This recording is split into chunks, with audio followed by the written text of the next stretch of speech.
Chapter 6. 5 little sailor boys going in for law. One got in chancery, and then there were 4. One more of us acquitted. Too late. So she wasn't passed over after all. I could have told her that wasn't likely to happen. It's almost more than I can bear to stay in the house. 5 gone now.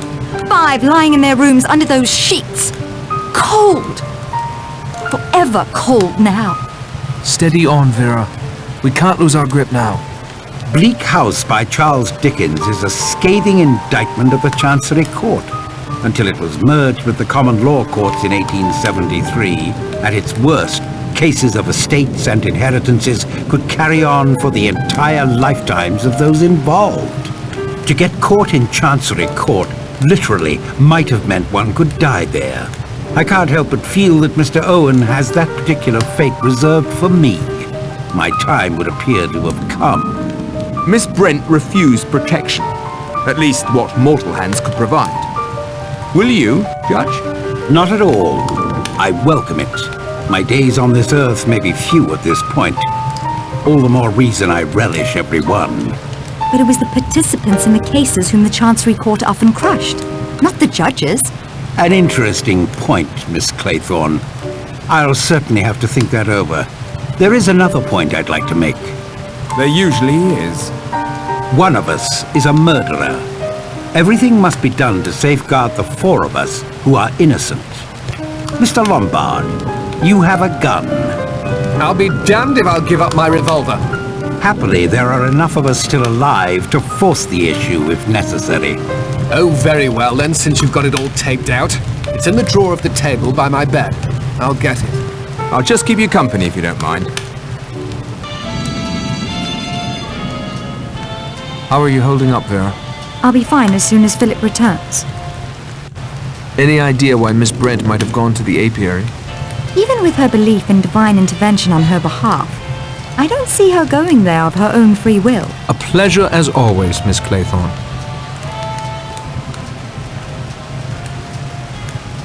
What can we do to best protect you, Judge? We must protect each other. Miss Claythorne is right. It may be only my ego insisting I'm the next victim.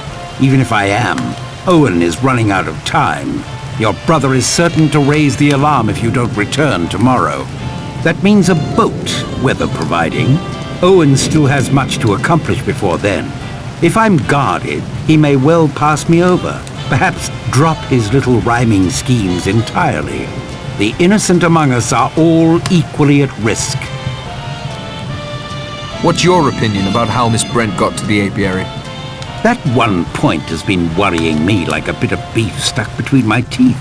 It seems obvious to me that she wasn't carried. She was lured there. How, I don't know. But it had to be by the one person amongst us she would trust implicitly. But who would that be? I'm afraid my deliberations have come to focus on you, Miss Claythorne. If you gentlemen will excuse me. Vera, you shouldn't be alone. As long as Philip and Mr. Blow are together, and you 3 remain together, I'm perfectly safe. Thank you kindly, Judge.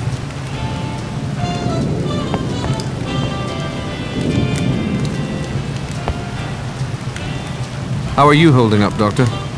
What? Oh, fine. Never better. What can you tell me about Miss Brent's death? Multiple bee stings, severe allergic reaction. She never stood a chance. Any idea how she got out to the apiary? Walked, I expect. Oh, I see what you mean. Not the place I'd choose for a stroll if I was allergic. Must have been lured somehow. Or coerced. If you'll excuse me, Doctor.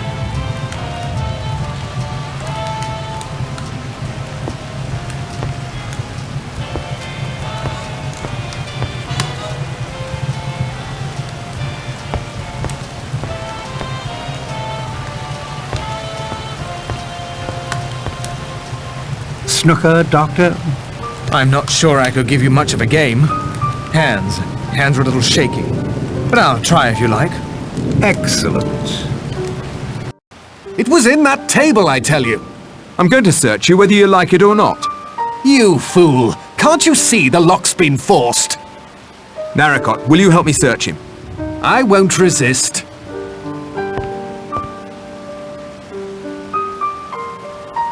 Nothing. Now it's your turn. Not even a stray bee. And you, Mr. Narracott? Go right ahead.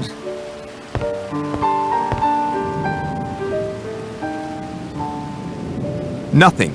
That leaves Armstrong, the judge, or Miss Claythorne. The killer could have simply hidden it somewhere.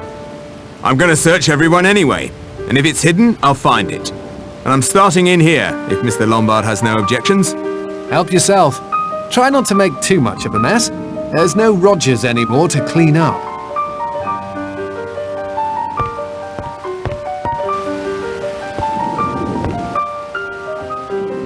So far, talking hasn't gotten us very far. Don't distract me, I'm busy.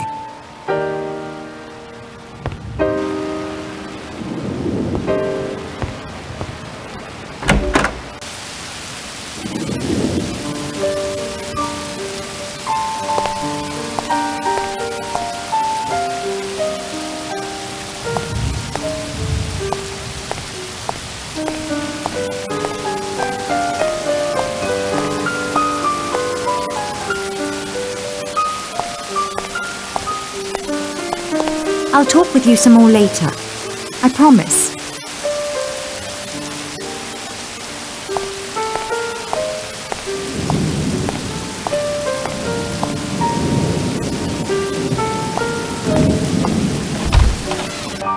Well, Doctor? A dangerous game. If it fails...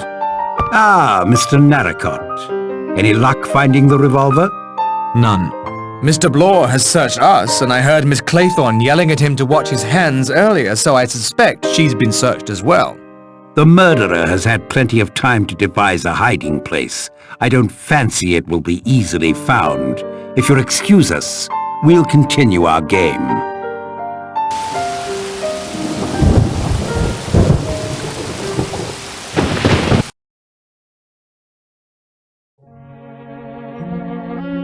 Here, what's this? There's something written on the bottom of Narracott's plate.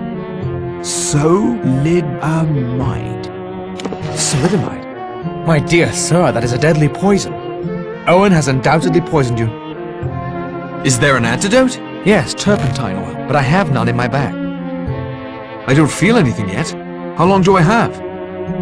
You won't feel anything until you can't feel anything. You have an hour or so, I'd estimate. No more.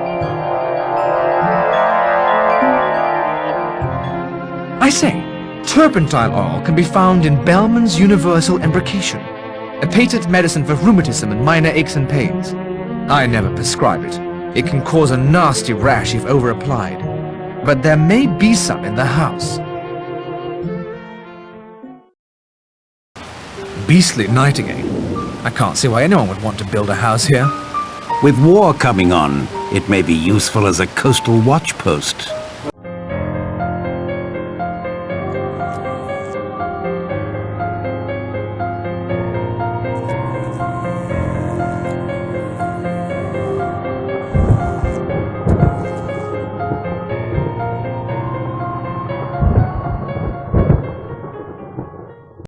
The generator again!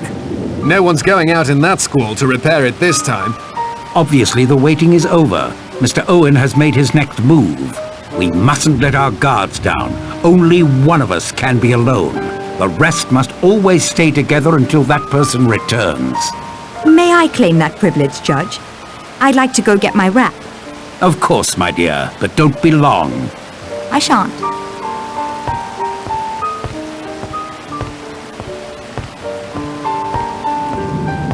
Do you really think there'll be a war, Judge? I don't see it myself. One world war should have shown any sensible person the folly of such a course. My dear Doctor, if there's one thing I believe Mr. Hitler is not, it is a sensible person.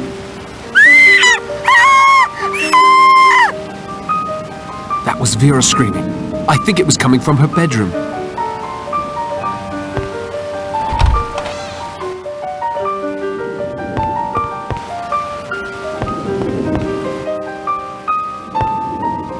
There's a wind coming from Vera's room. Ow!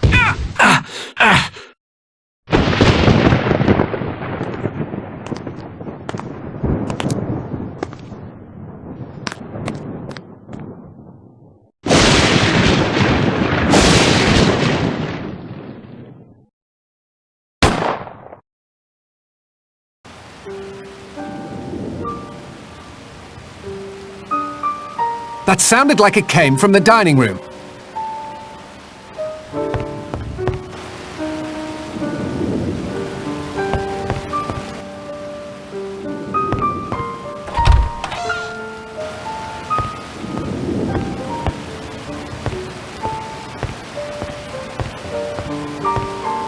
He's been shot. Death must have been instantaneous. The figures! Look at the centerpiece! They say trouble comes in threes. It would appear that they're correct. First poison, then the generator, and the poor judge.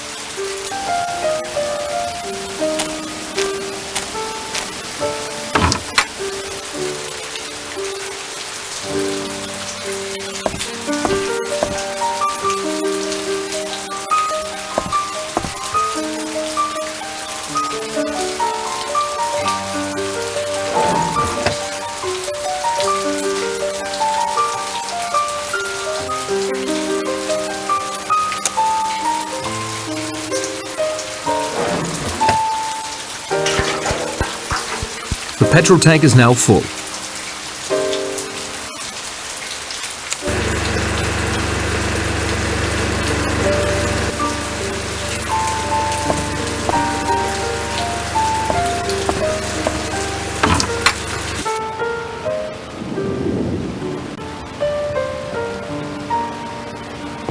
Sir, I again must say in my medical opinion, Bellman's universal embrocation is your best chance to counteract the poison.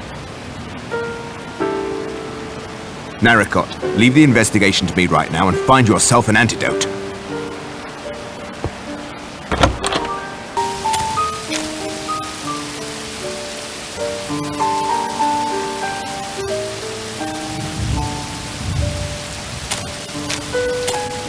Hello, what's this?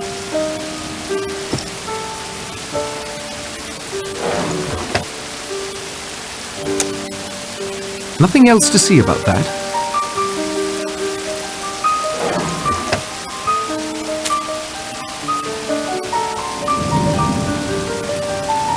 That did the trick. I feel much better now. Chapter 7. 4 little sailor boys going out to sea. A red herring swallowed one, and then there were 3. 4 bodies upstairs, 2 down. Can't be very hygienic. Still with us, Narracott? Thalidomide isn't much of a poison if you ask me. Although your face is all flushed. I found the antidote. Thank heavens! The weather is moderating. Might be a chance for a bonfire on Ship's Rock. Can you give an account of your movements? I followed you and Lombard almost to the top of the stairs. I heard someone below me breathing in the dark, so I stays as still as a church mouse. Then I hear stealthy steps heading down the stairs. This stands investigating, I think. So I creep as carefully as I can back down. I stepped closer and saw the doctor bending over Wargrave. Did you see the gun anywhere? No, but I smelled the cordite from it in the air. One thing I don't understand, that wig on the judge's head, where did that come from? Someone borrowed Miss Brent's grey yarn. She told me it was missing. She was extremely perturbed. Something finally broke through that icy shell of hers, eh? I didn't think it was possible. Owen certainly thinks ahead. Who arrived in the dining room after you? Lombard practically on my heels. Then a few seconds later, Miss Claythorne opened the kitchen door. I found that peculiar. You said you knew something about the history of this island. It was bought by that sailing chap, Elmer Robson. But his wife got seasick, poor dear. Loved the bird watching, but not the boating. An American film star named Gabrielle Steele bought it from them after some scandal or other back in the States. She stuck it out for a couple of years, but must have missed the glamour and excitement of Hollywood because she packed it in. Next, the Admiralty was rumoured to have taken it over for some super-secret stuff I could never get a line on. Thing that puzzled me was that I found no record of anybody named Owen buying the place. I was going to get onto his solicitor, Archibald Morris, before coming, but he died last week. Died? What was the cause? Still under investigation, but it sounded like poison to me. That'll do, Mr. Bloor.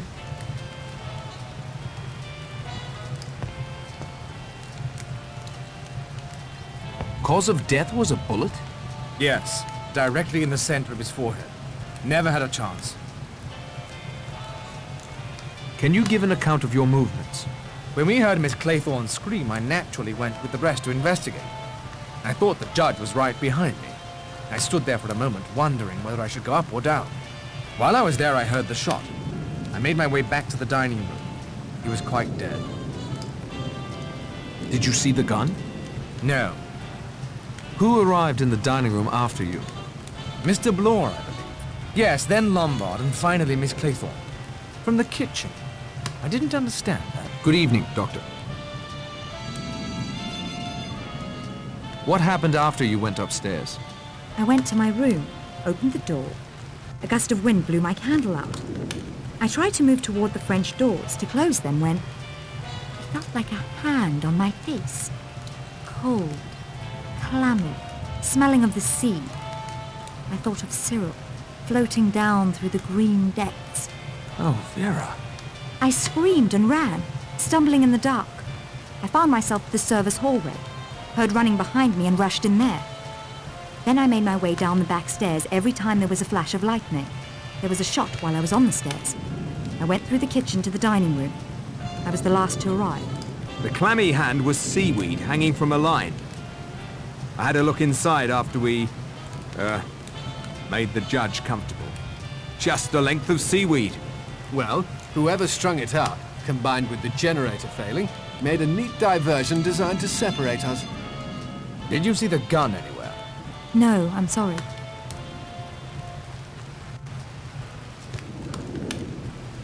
Can you give an account of your movements? Just for the record, Wargrave was the one so keen on you playing detective, not me. It didn't turn out so well for him, did it? You won't answer my questions. I didn't say that. Just thought it worth pointing out. My movements? I ran up the stairs behind you and, well, I ducked into the bathroom at the top. The one Armstrong and the judge shared. Curious behavior.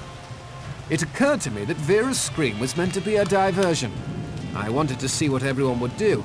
In the lightning flashes, I saw Blore head back down the stairs. Narracott was along the hall there. So I went downstairs to the dining room, arriving behind Blore. Did you see the gun anywhere? I saw it in a flash of lightning and scooped it up. I didn't know what had happened then. I realize now you have only my word that I picked it up after the murder. I think you'd better hand that over. I think you'd better not try to take it away from me again. Who arrived in the dining room after you? Vera appeared in the kitchen doorway a few moments later. Are you sure you recognized Owen's voice? All right, Narracott, I'll tell you. I was hired by Archibald Morris, the non-existent Mr. Owen's attorney. He first made contact with me over the telephone. It was Morris's voice on that recording, I'd swear to it. Thanks for your time, Mr. Lombard. 5 left, and we don't know which.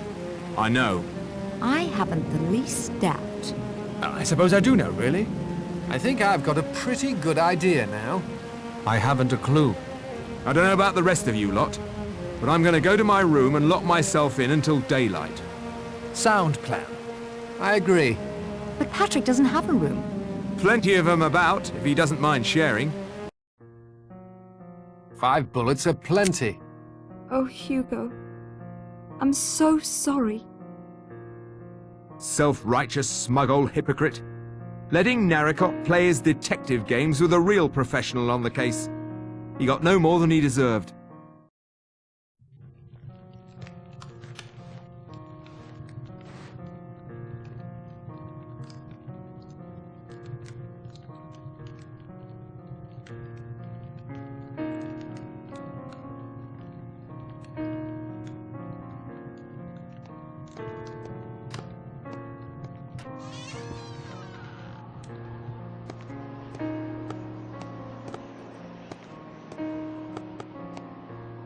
Were you upstairs just now? No. One of them's out of his or her room. Whoever it was went out the front door. I'll follow. Find out who's missing. That's our killer. I need to check everyone's room and find out who's missing.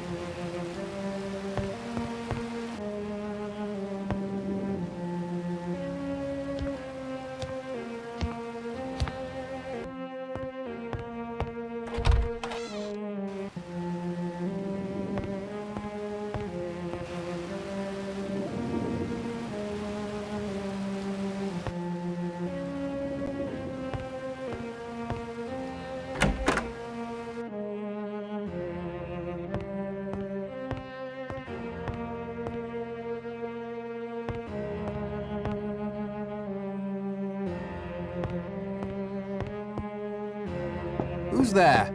It's Narracott. Someone has left the house. Blor's following whoever it is. Well, it isn't me.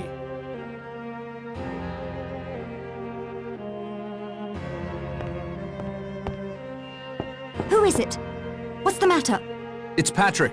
Blor heard someone. They ran outside. I'm checking to see who's still here.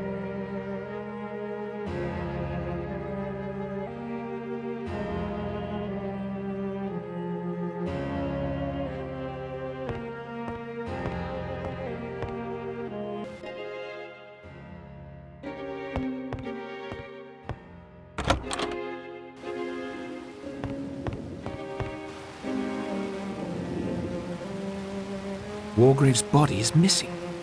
Interesting development. One I'd better keep to myself for the moment.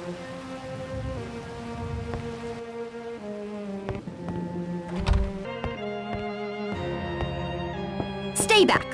Philip gave me his gun. It's me, Patrick. Where did he go? He wanted me to tell you. Since the wind dropped, he was going to try and light the bonfire. That's a good idea, but he shouldn't try it alone. Then go help him. I'll be safe locked in here with his gun.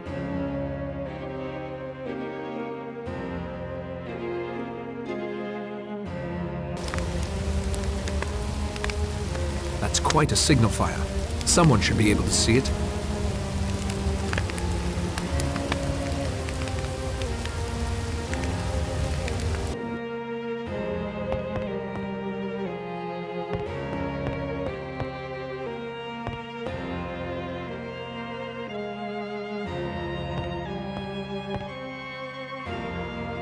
Any sign of Armstrong? He's vanished clean off the island. Vanished. That's the word. Like some damned conjuring trick. He must be somewhere. No, he isn't. We searched the house, too. You must have heard us. He's gone. Clean vanished. Scarpered. Good evening, Mr. Lombard.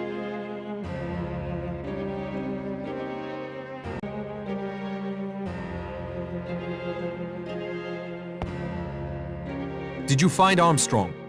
No, he's disappeared. We searched everywhere. Have you and Lombard been together all this time? Yes, I found him up on Ship Rock. Good evening, Mr. Blor.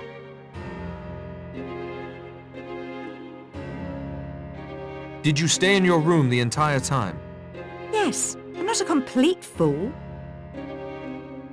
Did you hear or see anything? Nothing. After I told you where Philip had gone. Until just now, when he and Mr. Blor returned. Thank you for your time, Miss Claythorne.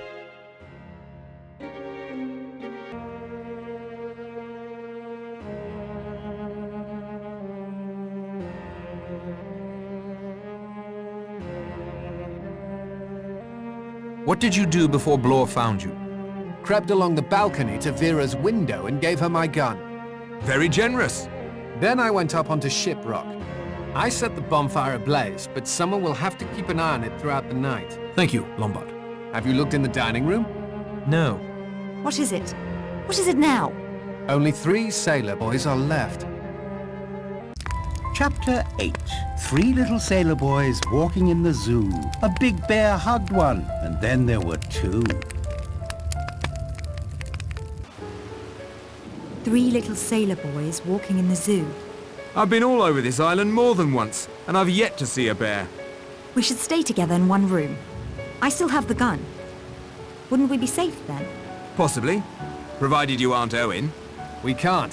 One of us has to keep the signal fire on Ship Rock going. And there's something else. Armstrong isn't the only one of us to have vanished. The rest of us are here. Those still alive, yes. Wargrave's body is missing. Huh. I have to admit, not much seems to get past you, Narracott. Oh, how ghastly. We better find it. Vera is safe enough locked in her room with the gun. Blor, if you and Narracott search for Wargrave... You mean for his body? Yes, if you like. I'll keep the bonfire going. There's only one path up to Ship Rock. If I keep an eye on that and have a flaming torch close at hand, I should be fine. I've got this. I'll be all right. I'm going to find Wargrave.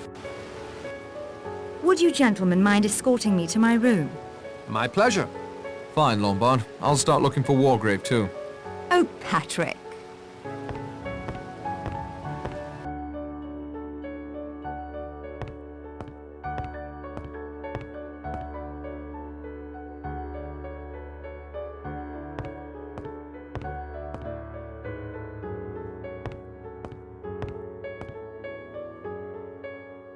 Dead as Hamlet's dad, but not shot, and the body is still warm. Better to let the dead rest in peace.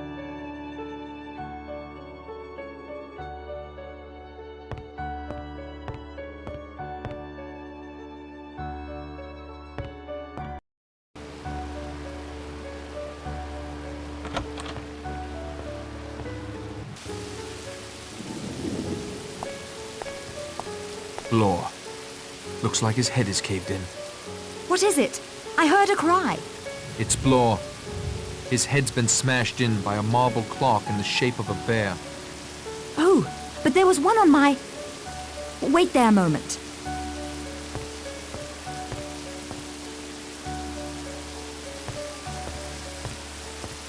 It was on my mantle. When Philip escorted me to my room, it must have been already gone. One of you. Philip. Or you. Wait!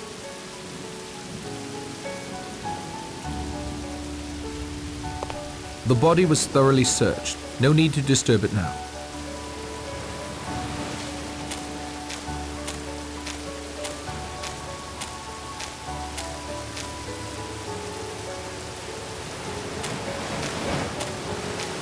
Dr. Armstrong. Dead for hours. And by the looks of him, he's been in the sea most of that time. Chapter 9. Two little sailor boys sitting in the sun. One got frizzled up, and then there was one. Don't try to get in. I'm pointing the gun at the door. I'm not the killer! You're trying to make me believe Philip is the killer. Armstrong's dead, his body washed up on the rocks, and Wargrave is sitting in the screening room, dead, again! That's impossible! I swear it! This time he was bludgeoned with the law book he wrote. I think that's how he was originally meant to die. The next rhyme. Two little sailor boys sitting in the sun. One got frizzled up. That means we'll be safe till morning, doesn't it? No one can be frizzled up at night. Stay away from me! If you try to get in, I'll shoot!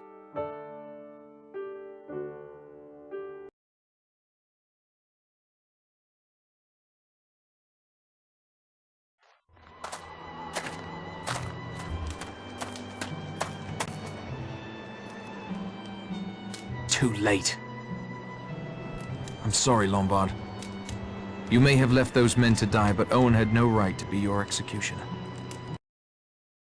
Chapter 10. One little sailor boy left all alone. He went and hanged himself, and then there were none. I hear a voice. No, voices. They're coming from upstairs.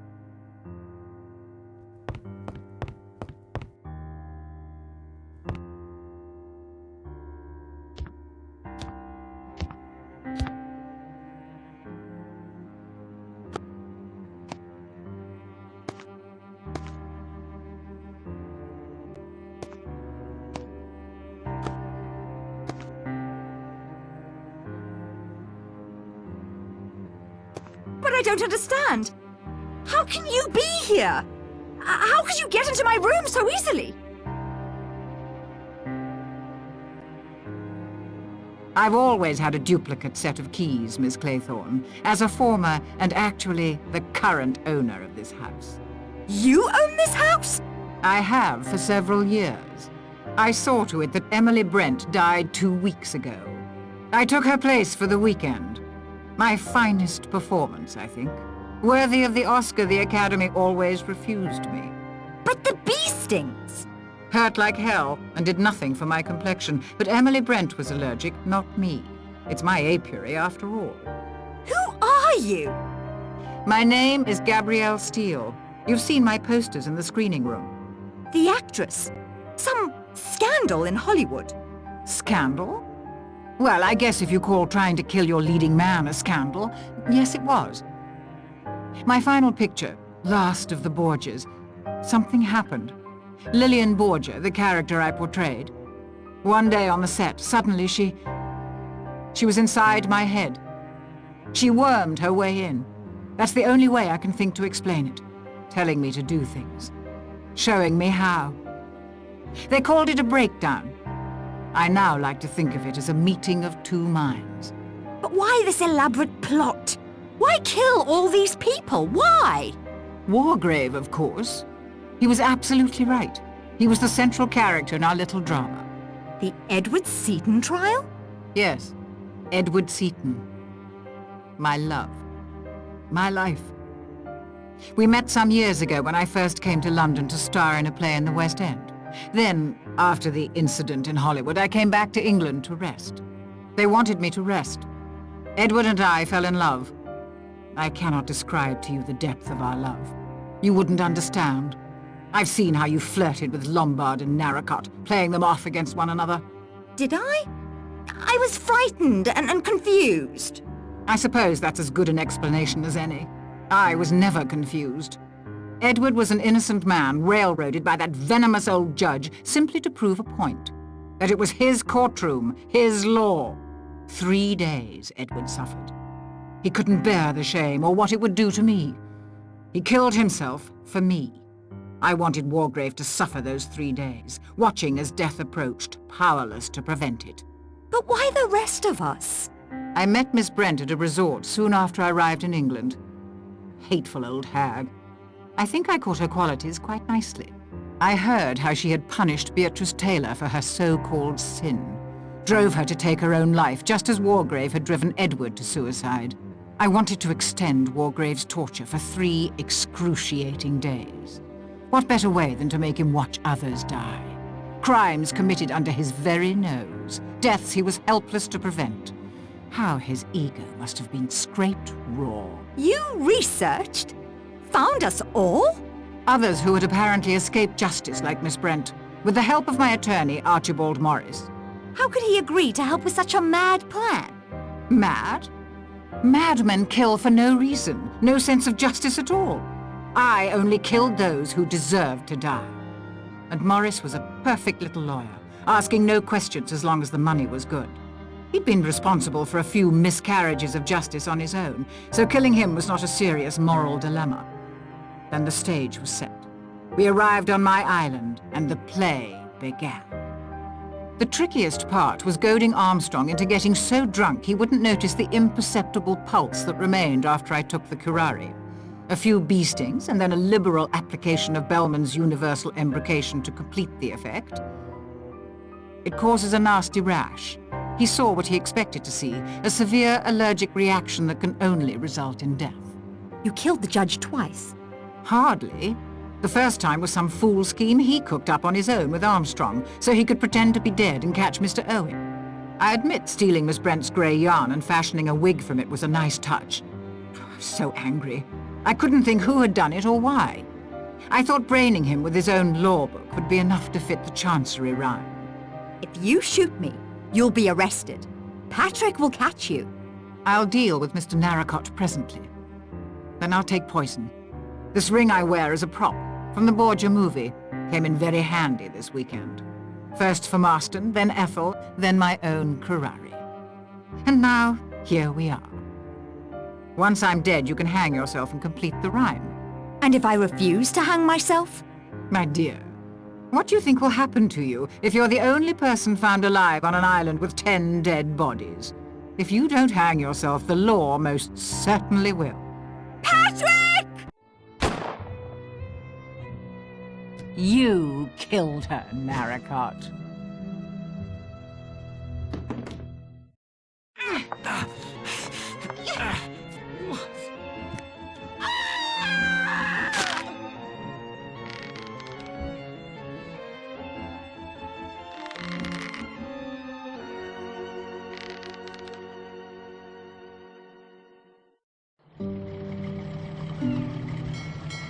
The tickets are all booked. Suitcases are in the boot of the taxi. We're all set. Thanks, Pat. Don't thank me. If I'd been able to save at least one person on Shipwreck Island, they could have corroborated Blor's confession. You'd be cleared and we wouldn't be running to Australia. Are you sure you have to go? Fred, there are 10 bodies on that island waiting to be discovered. Mr. Owen was right. The law would see that the last little sailor boy hangs.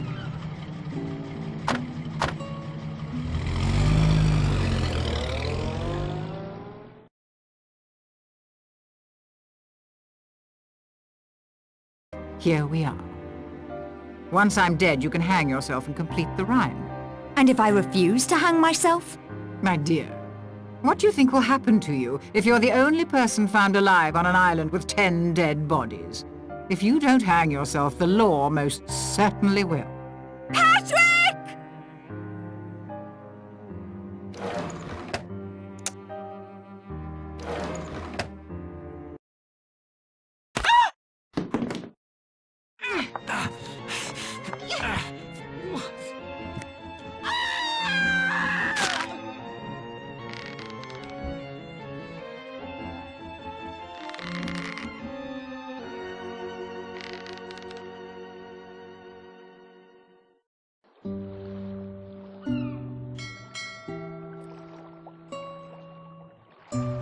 I'm sorry I wasn't in time to save Lombard. If only I'd gotten to Shiprock sooner. He was responsible for the deaths of 21 men, Patrick. I don't know what I ever saw in him. Will you listen to me now? If you insist. Hugo and Cyril went down to the beach early that day. By the time I arrived, Cyril was out too far. It was too late to reach him. Hugo claimed he had been distracted helping a passerby with directions. I knew how it would look. I thought I loved him. So I told the coroner's inquest that it was I who had been on the beach. Later, when I was cleared, Hugo was jubilant. Yet his feelings for me seemed to have vanished. I realized I had served my purpose. How would it have looked if the boy who stood between him and a fortune died while in his charge? He didn't think he'd done anything wrong. That was the most frightening part. Cyril wanted to swim out to the rocks. All Hugo did was let him. Mr. Owen invited the wrong guest. It should have been Hugo out there. No. I should have told the police the truth in the first place. I will now. I have no more right to subvert justice than Mr. Owen. Where is your brother? Plymouth, turning himself in. Thanks to your statement, he's sure to be exonerated. And us? Are you still confused? No. I'm certain now. What about you? Well, there's another ending to that 10 little sailor boys rhyme. One little sailor boy left all alone. He got married, and then there were none.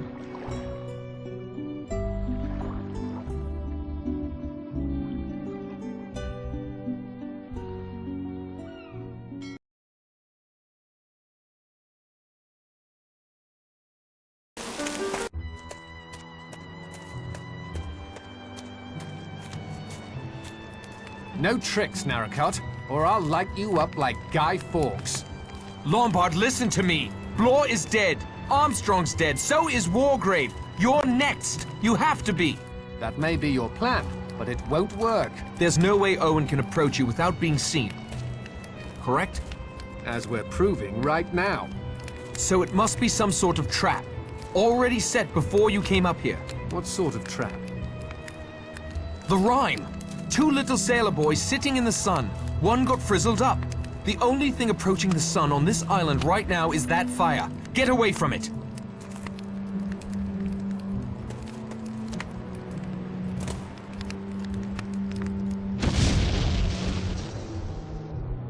I like a good explosion as much as the next fella, but not when I'm the target.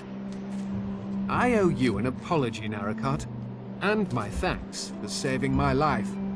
Believe me, I wasn't sure. You out of everyone had been responsible for the most deaths. Your detecting skills played you false there, old boy. You see, I'm not Philip Lombard. My name is Charles Morley. Got papers to prove it, too. Phil was a friend of mine. He committed suicide a couple of weeks ago. I was at his place when the solicitor Morris rang up. It sounded suspicious. I thought it might have something to do with Phil's death. I wanted to get to the bottom of it, so I came along in his place. Besides, 100 guineas is 100 guineas. So you're no murderer? I'll confess I've thought of murdering you more than once the past few days. Listen, Lombard. Morley. I need to ask you a terrific favor. You've earned the right. Can you play dead for a while? Stay out of sight. Vera must be the killer. The jury's still out as far as I'm concerned. But if Owen thinks you're out of the way, he may try for me. Or Vera, if she's innocent. Which is why I have to get back to the house. Say, old man, if you want to get into the house without making a racket, the window to my bathroom is open. I used it to get out on the balcony and, make sure Vera was safe. Uh-huh. Okay, thanks for the tip. Will you lie low? Come running if there's trouble. It'll be a pleasure to return the favor, old man. You killed her, Narracott.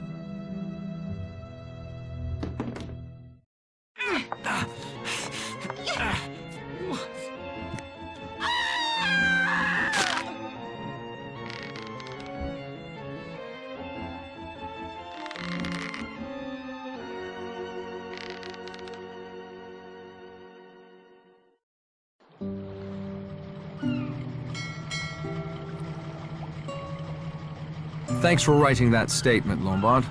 I mean, Morley. My pleasure. Law's confession should easily exonerate your brother. I owe you one. After saving my life? We're not even, old man. I still owe you. You remember to look for Charles Morley in the London directory if you ever need anything. As far as I'm concerned, you're a better man in a tight spot than Lombard ever was.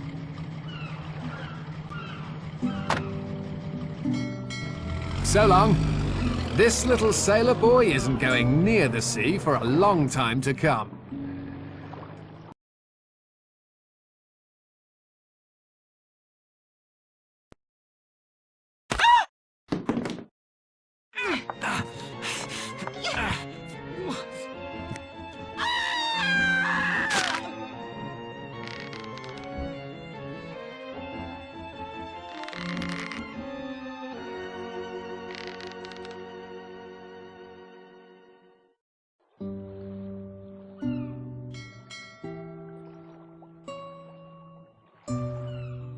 Thank you, Charles. That's right. If you ever need a break from Narracott, Charles Morley is in the London directory. Treat her right, Narracott. As far as I'm concerned, you're a better man in a tight spot than Phil ever was. This little sailor boy isn't going near the sea for a long time to come. Will you listen to me now? If you insist. Hugo and Cyril went down to the beach early that day. By the time I arrived, Cyril was out too far. It was too late to reach him. Hugo claimed he had been distracted helping a passerby with directions. I knew how it would look. I thought I loved him. So I told the coroner's inquest that it was I who had been on the beach. Later, when I was cleared, Hugo was jubilant, yet his feelings for me seemed to have vanished. I realized I had served my purpose. How would it have looked if the boy who stood between him and a fortune died while in his charge? He didn't think he'd done anything wrong. That was the most frightening part. Cyril wanted to swim out to the rocks. All Hugo did was let him. Mr. Owen invited the wrong guest. It should have been Hugo out there. No. I should have told the police the truth in the first place. I will now. I have no more right to subvert justice than Mr. Owen. Where is your brother? Plymouth, turning himself in. Thanks to your and Morley's statements, he's sure to be exonerated. And us? Are you still confused? No. I'm certain now. What about you? Well, there's another ending to that 10 little sailor boys rhyme. One little sailor boy left all alone. He got married, and then there were none.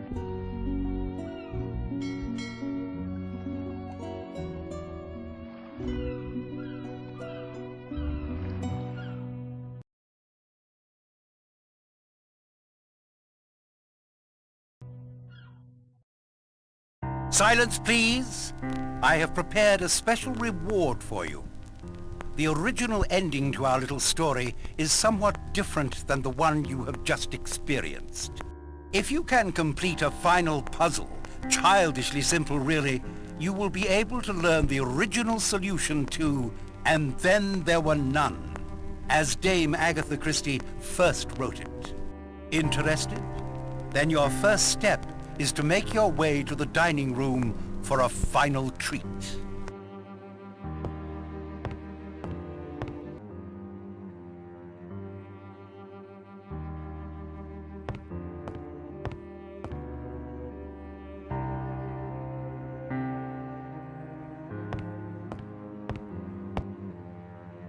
The last little sailor boy.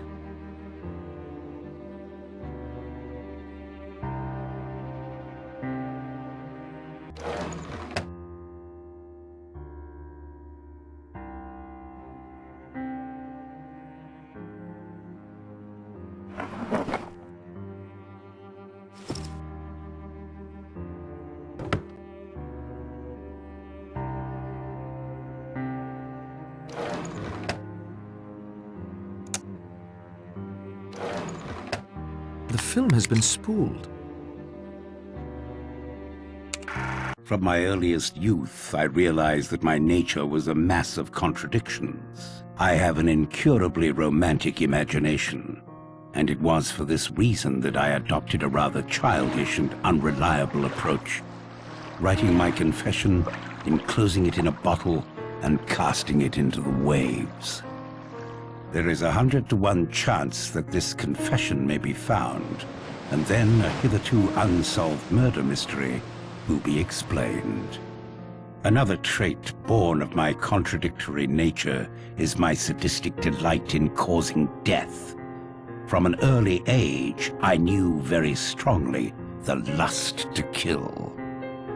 And yet, I was also indoctrinated with a strong sense of justice. I have always felt that the innocent should be spared and the guilty punished. With this mental makeup, it was inevitable that I would adopt the law as my profession. After ascending to the bench, I found that most of my baser desires were quenched in a legal and just way. And yet of late, I have felt a nagging urge, one that will not free me from its insistent grip. That is the urge to commit a murder myself. I fancied myself an artist in crime, and my imagination waxed secretly to this colossal force. However, I was restrained by my innate sense of justice. The innocent must not suffer. And then, quite suddenly, the solution came to me. I would punish those that the law could not touch. In my years on the bench, there were many cases that frustrated my will, cases wherein I knew the accused to be guilty, and yet the evidence was such that he could never be convicted. Cases of deliberate murder that were quite untouchable within the confines of the law. So I determined to commit not just one murder, but murder on a grand scale. A childish rhyme of my infancy came back to me. The rhyme of the 10 little sailor boys. Something about it fascinated me. The inexorable diminishment, the sense of inevitability. And so I began, secretly, to collect victims. I will not go into detail about how this was accomplished. Suffice to say, I was convinced of the guilt of every one of my victims, and I knew enough about them via my connections to be able to lure each one to Shipwreck Island with an appropriate bait. And now to the mechanics of the actual crime. In what I took as a sign, none of my plans misfired, and all of my guests arrived at Shipwreck Island on the 8th of August. The party included myself. The order of the deaths were dictated by what I viewed as my victims' varying degrees of guilt. Those whose guilt was lightest should go first, and not suffer the increasing mental strain and fear reserved for the more cold-blooded offenders. The first death had already occurred. Archibald Morris, a shady little dope peddler, had set up the details for me, renting the island, sending the letters, and recording the gramophone record before I ended his life with a dose of potassium cyanide. Anthony Marsden and Mrs. Rogers died next, one instantaneously, the other in a peaceful sleep. Marsden's crime was one of circumstance and his amoral nature. Mrs. Rogers, I had no doubt, acted largely under the influence of her husband. Their murders were the easiest. Poison, easily slipped into a glass for each of them, as at this point no one had any reason to be suspicious. General Mackenzie met his death quite painlessly and never heard me approach. I am convinced that he was dead long before he ever came to Shipwreck Island. At this point, I found it necessary to recruit an ally. Dr. Armstrong seemed the most suited to this task, as it was inconceivable to him that a man of my standing could be a murderer. He was taken in with no resistance. I killed Rogers on the morning of the 10th. He too did not hear me approach. During the chaos arising from finding his body, I slipped into Lombard's room and abstracted his revolver. At breakfast, I slipped my last dose of poison into Miss Brent's coffee. It was enough to render her unconscious, and I returned a short time later to inject a strong dose of cyanide into her. It was just after this that I intimated to Armstrong that we must carry our plan into effect, that I must appear to be the next victim. This would, perhaps, rattle the murderer, and at any rate would allow me to move about the house and spy on whom I wished. A gunshot and some red mud on the forehead was all it took. After all, it was only Armstrong who examined me closely. After returning the revolver to Lombard's room, I had a rendezvous set up with Armstrong on the edge of a cliff. He was still quite unsuspicious, although he ought to have been warned by the nursery rhyme, "A red herring swallowed one." Once at the cliff, I uttered an exclamation, leaned over the cliff. Wasn't that the mouth of a cave? He leaned right over. A swift push sent him quickly into the heaving sea below. He took the red herring all right. And now came the moment I had anticipated. 3 people who were so frightened of each other that anything might happen. And one of them had a revolver. I watched them from the windows of the house. When Blore came up alone, I had the big marble clock poised ready. Exit, Blore. From my window, I saw Vera shoot Lombard. I always thought she was a match for him and more. I then immediately set the stage in her bedroom. It was an interesting experiment. Would the knowledge of her own guilt, the hypnotic suggestion of her surroundings, and the nervous tension of having just shot a man be enough to coerce her into taking her own life? It was. Vera Claythorne hanged herself before my very eyes as I stood in the shadow of the wardrobe. And now I shall finish writing this. I shall enclose it and seal it in a bottle and throw the bottle into the sea. Why? Yes. Why? I suppose I have a pitiful human wish that someone should know just how clever I have been. I must go now and finish this. It is essential that my body be found in accordance with the record kept by my fellow victims. My own life is of no consequence. My doctors tell me I have a month to live at most. I do not wish to die the death of the invalid patient, steeped to the gills in drugs, culminating in a complete loss of human dignity. I will instead be found laid neatly in my bed, shot through the forehead. When the sea goes down, there will come from the mainland boats and men, and they will find 10 dead bodies and an unsolved problem on Shipwreck Island. Signed, Lawrence Wargrave.